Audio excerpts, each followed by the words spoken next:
of the things I feel very strongly about as a novelist is that the arts have a great role to play in the life of refugees. I came here as a child, aged 10, on a boat from Sri Lanka. We were fleeing the beginnings of the civil war. My father was a Tamil, my mother was a Sinhalese, and they were both artistic. My father was a poet, my mother was a journalist, and as I grew up, I saw the place where both the visual arts and literature played in the life of refugees. Not too long ago, Mrs. Roma Tierney was a refugee clinging onto a lifeline. Today, she's in Parliament among the judges evaluating the nominees of the Community Sponsorship Awards, sponsored by the International Observatory of Human Rights and Sponsor Refugees, which will take place on October the 2nd, 2018. To choose the Volunteer of the Year has been quite straightforward, because we're looking for people who are working with displaced people, broken lives, and helping them to put their lives back together again. And it's just simply amazing how, people from different backgrounds, different racial, religious groups are coming together, and out of their own resources and the resources that they're raising, they're putting these resources together to help people find their roots again. It's been an absolute pleasure to be a judge for the Sponsor Refugee Awards. This work restores your belief in humanity. When you look through the nominations that have come through, there's just so many stories of courage and hope, great challenges that people have overcome.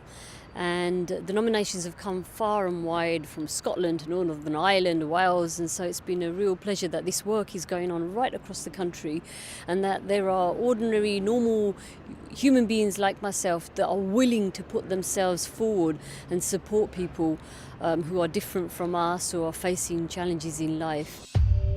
The awards will celebrate more than 100 groups that are calling for the expansion of the community sponsorship scheme in the UK. Local NGOs lobbying the Home Office and lawmakers to allow more flexibility to enable communities to take in refugees escaping the horror of war.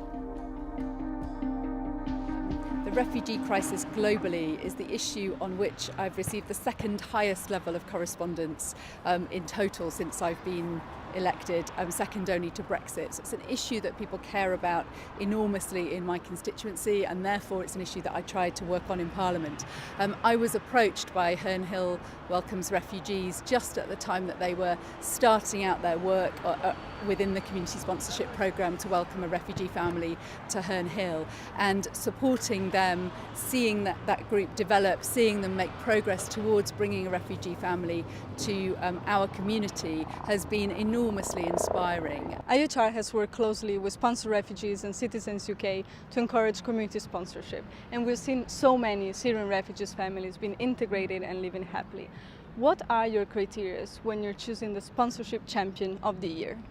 Well, what we were looking for was an individual or an organisation who'd used whatever position they had, whatever facilities, power, networks they had to promote community sponsorship in some meaningful way. So it could have been that they head up an institution, encourage lots of other people to be involved, or it could be that they were able to generate media coverage. That was the sort of thing we were looking for. So it's the Community Sponsorship Awards, and it's basically where ordinary people can come together and resettle a refugee family, and it's to recognise all the group's hard work that they put in to basically make this possible. And we also want to raise the awareness of that ordinary people can do this. Anyone can do this. They just need to form a group. The awards were announced 3 months ago in an atmosphere of celebration at St George's Cathedral at the annual Migrant Mass, among many jubilant migrants, refugees and groups striving to host more refugees in their communities. Come October, their noble humanitarian cause will once again be championed.